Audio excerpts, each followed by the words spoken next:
Bonsoir tout le monde, bienvenue sur la 3, bienvenue sur le plateau de la grande team. Quel plaisir de vous retrouver pour ces 90 minutes.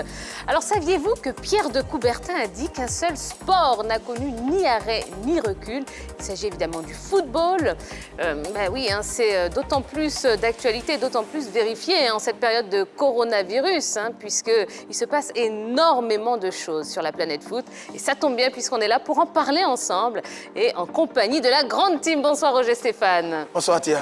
Bonsoir mon Jojo. Bonsoir Tia. Moi j'ai une question. Oui. Même Pierre qu'on compte là. Pierre de Coubertin. Le baron Pierre de Coubertin. Bon, et ben c'est celui qui a dit que l'important n'est pas de gagner, c'est de participer. L'un des pères fondateurs des Jeux Olympiques. Exactement. Ah oui, voilà. C'est bon? D'accord. Ok, Pierre de Coubertin. Ah, Coubertin, ouais, d'accord. Pierre de Coucougnon. Bon, après... De Coucougnon, non, pas tout à fait. Pas tout à fait. Bonsoir Yelo. Bonsoir Tia. D'accord, vous allez bien? Je vais très bien, merci. Eh bien super. Allez, on commence cette émission en vous rappelant les gestes barrières. Oui, on parle de cette période de coronavirus. On n'est pas sorti d'affaire encore, donc on a besoin que vous soyez encore plus vigilants. Eh bien, il faut tout simplement vous couvrir le nez et la bouche avec un mouchoir pour éternuer ou pour tousser. Il faut se laver les mains avec de l'eau et du savon de façon très régulière et éviter tout contact avec une personne souffrant de fièvre, de toux ou de rhume. Alors, si vous avez des petits symptômes de fièvre, de toux, de difficultés respiratoires, pas de panique, mais rendez-vous immédiatement dans le centre de santé le plus proche de chez vous. Et si vous avez besoin d'un petit peu plus d'informations, eh bien, ça se passe au 119. Eh bien, voilà, tout le monde est prêt. Et notre invité de ce soir est un technicien chevronné avec un CV long comme mon bras, j'ai envie de dire. Passé sur le banc du COS Sport de San Pedro, de la JCAT, du Stade d'Abidjan et de l'Azida Bengourou, eh bien, son expertise a servi en France et au Québec. Il a également flirté avec le banc des éléphants avant de gravir les échelons à la DTN où il a occupé le plus haut poste. Titulaire de la licence ACAF, il est également le président de l'Amicale des entraîneurs et éducateurs de football de Côte d'Ivoire. Accueillons comme il se doit sur le plateau de la grande team, Kaé Oulahi.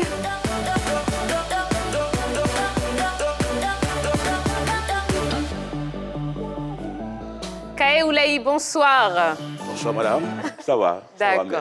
Alors, vous avez vu, vous avez entendu du moins dans la présentation de votre brillante carrière, on a dit que vous étiez à la tête donc, des éléphants d'avril 90 à février 1991.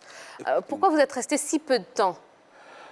Si peu de temps, bon d'abord j'étais entraîneur adjoint, de 88 à 90, et puis après Alger 90, il a été mis sur place un collège d'entraîneurs, et c'est moi qui pilotais ce collège-là. Et après les éliminatoires du Sénégal 92, donc juste avant les phases finales, il nous restait un seul match à jouer, le match contre le Niger. Et j'ai été démis parce qu'on aurait dit que je serais trop jeune et qu'il fallait céder la place aux plus expérimentés. C'est pour cette raison-là que je n'ai pas pu faire Sénégal 92. D'accord. Bon, un petit pincement au cœur, j'imagine, quand même, avec le recul? Ah non, pas du tout. Effectivement, j'étais jeune. J'étais jeune, j'arrivais là. Et puis, je n'étais pas trop connu de tout ce milieu-là.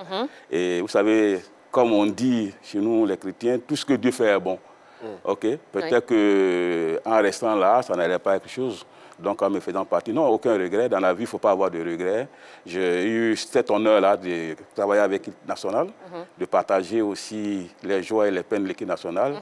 Donc, je pense que non, aucun regret. J'étais très fier, très content de voir que cette équipe-là a remporté la Coupe en 92 sous Yo Martial. Mais c'est terrible quand même.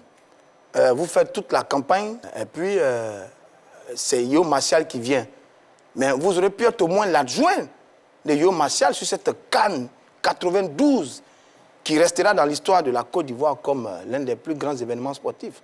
Oui, comme vous le dites, c'est terrible, M. Roger. Mais comme je l'ai dit tantôt, tout ce que Dieu fait est bon. Vous comprenez? Pourquoi Dieu l'a décidé ainsi? Moi, je ne le sais pas.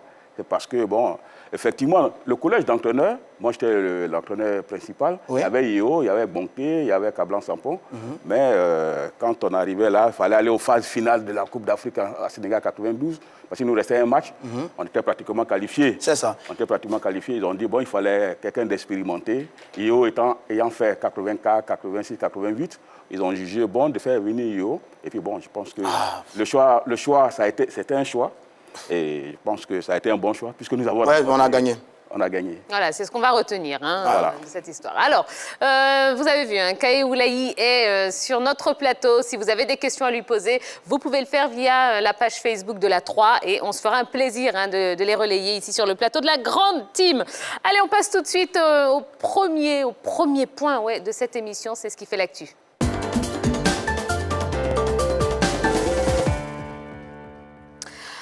Une actu, bah oui, encore Et encore. Et encore. La vague de division se poursuit au sein des acteurs du football ivoirien. Après les joueurs, les entraîneurs ne parlent plus le même langage. Alors, est-ce qu'on peut parler de division ou de dissension à l'intérieur de cette association des entraîneurs? Kaé Oulahi. Qui vous a dit que nous sommes divisés? Non, je ne pense pas qu'il y ait... Pourquoi voulez-vous toujours chercher quelque part la division, la mésentente entre les uns et les autres? Non. Au niveau de l'association des entraîneurs éducateurs de football de Côte d'Ivoire, nous ne sommes pas divisés. Donc vous êtes tous d'accord? Vous savez, sur cette terre-là, il n'y a pas d'unanimité. On ne peut pas faire l'unanimité dans un groupe. Ou bien même quand on doit faire une élection, il n'y a pas d'unanimité. Et c'est ça qui fait le charme de la démocratie. Ce n'est pas parce que chacun de nous a sa conviction, c'est sûr. Chacun de nous a sa conviction. Mais cela ne veut pas dire que nous sommes divisés. Nous nous sommes réunis la dernière fois à Diamé, ce dont vous avez parlé tout à l'heure. Nous sommes réunis à Diamé, c'était pour donner l'information à nos mandants. Parce que nous avons reçu, les trois candidats nous ont reçus. Ils nous ont proposé leur programme, ils ont présenté leur programme. Et nous étions seulement 6 ou 7 à cette rencontre-là. Mais nous, nos mandants, on a au moins 80, 60, 200 personnes. Donc, on les a convoqués pour leur porter l'information, pour leur dire, voilà le programme des uns et des autres. Qu'est-ce que vous en pensez? Donnez-nous votre avis. OK? Et nos mandants nous ont dit, voici ce qu'ils souhaitent, voici ce qu'ils veulent qu'on fasse. Et nous ont demandé d'être patients et d'attendre. Donc, on n'est pas parti à cette réunion-là divisée. Bon, alors, OK. Donc, vous avez parlé des programmes, mais certains d'entre vous, certains entraîneurs disent que les programmes ne se penchent pas assez sur les difficultés des entraîneurs, en tout cas sur la condition des entraîneurs. Est-ce que c'est vrai déjà? Ça, c'est possible. C'est vrai ou c'est faux? Non.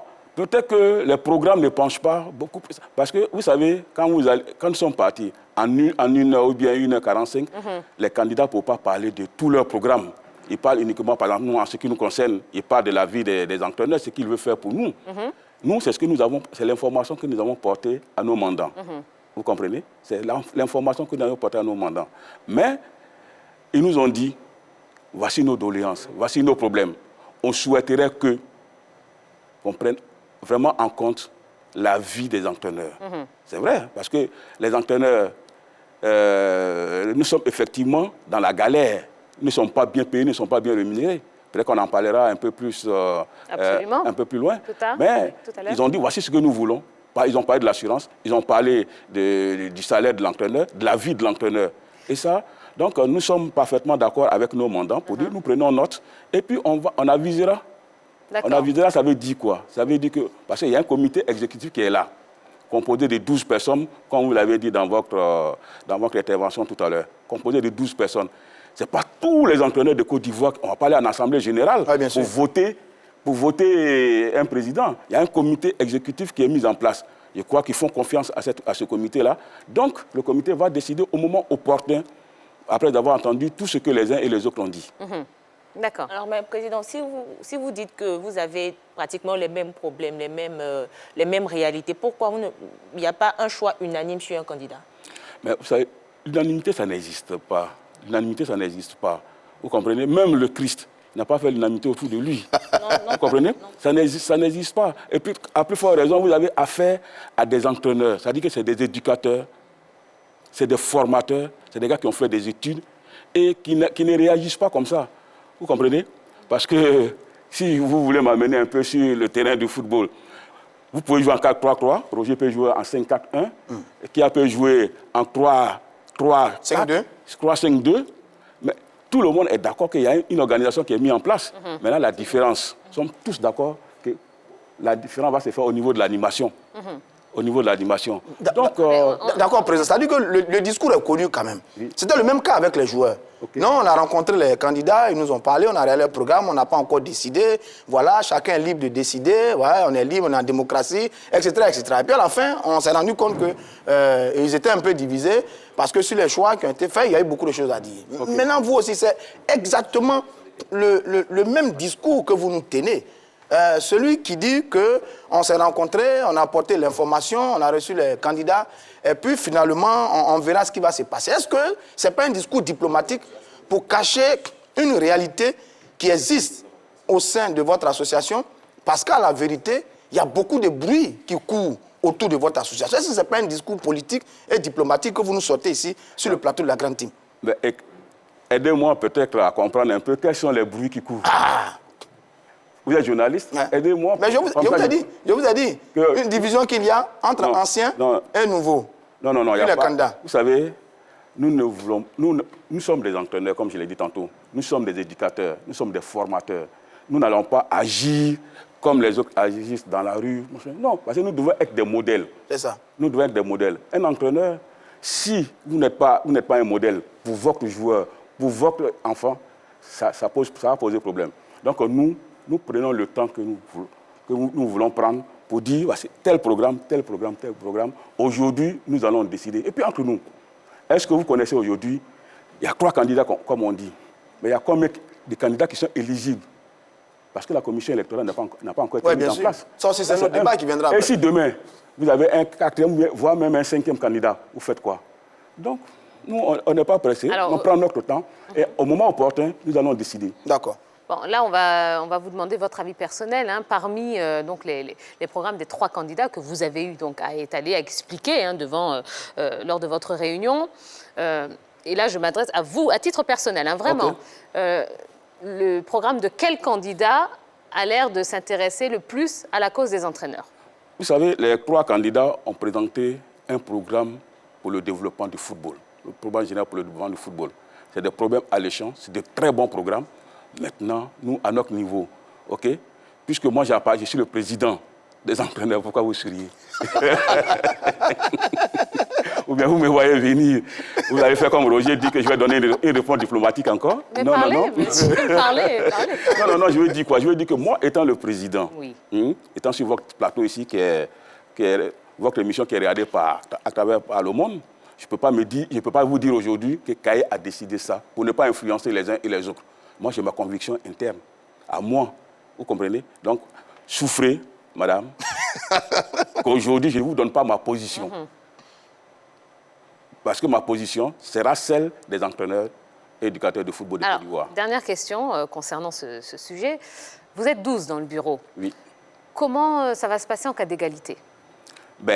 En cas d'égalité, enfin, peut-être un deuxième tour, peut-être que le message va passer pour que quelqu'un puisse désister quelque part. Et puis à partir de ce moment-là, on verra. Le vote va se faire à bulletin secret pour ne pas qu'on sache qui a voté pour qui a voté pour ça. Parce qu'on ne peut pas donner peut-être 100% de nos voix à un candidat. Comme je vous ai dit tantôt, nous autres, on est vraiment pour la démocratie. Chacun donne son avis. Et après le vote, le candidat qui aura plus de voix, on fait un point de presse. On n'ira pas au comité, enfin au siège du candidat. On fera un point de presse. Je crois que vous serez tenus informés. D'accord. On fera un point de presse pour dire, au niveau de l'association des entraîneurs éducateurs de football de Côte d'Ivoire, nous avons regardé tous les programmes et nous donnons notre parrainage à tel candidat. Bon, là, vous attaquez un peu les anciens joueurs, hein? Pardon? Non, rien. Non, je n'ai pas entendu. J'ai dit là, vous attaquez un petit peu les anciens joueurs, là, hein? Non, je ne les attaque pas. Tantôt, je vous ai dit, madame, que nous sommes des entraîneurs, des éducateurs. Nous sommes des modèles. Donc, nous ne devons pas nous exposer comme ça dans la rue, dire des choses qu'il ne faut pas dire. Parce que ces joueurs-là, c'est nous qui les avons formés. Donc, ce que les joueurs ont fait, aller au siège de la FIF. Ça, c'est leur droit. C'est leur droit. Mais nous disons que... C'est pas bien. Ça, c'est leur droit. Vraiment, je n'ai pas envie de les juger. Comme on dit chez nous, je n'ai pas envie de les juger pour ne pas être jugé demain aussi. Bon, rassurez-nous au moins. On a bien Rassurez-nous au moins. Roger Stéphane. D'accord. D'accord, on garde la question pour tout à l'heure. D'accord.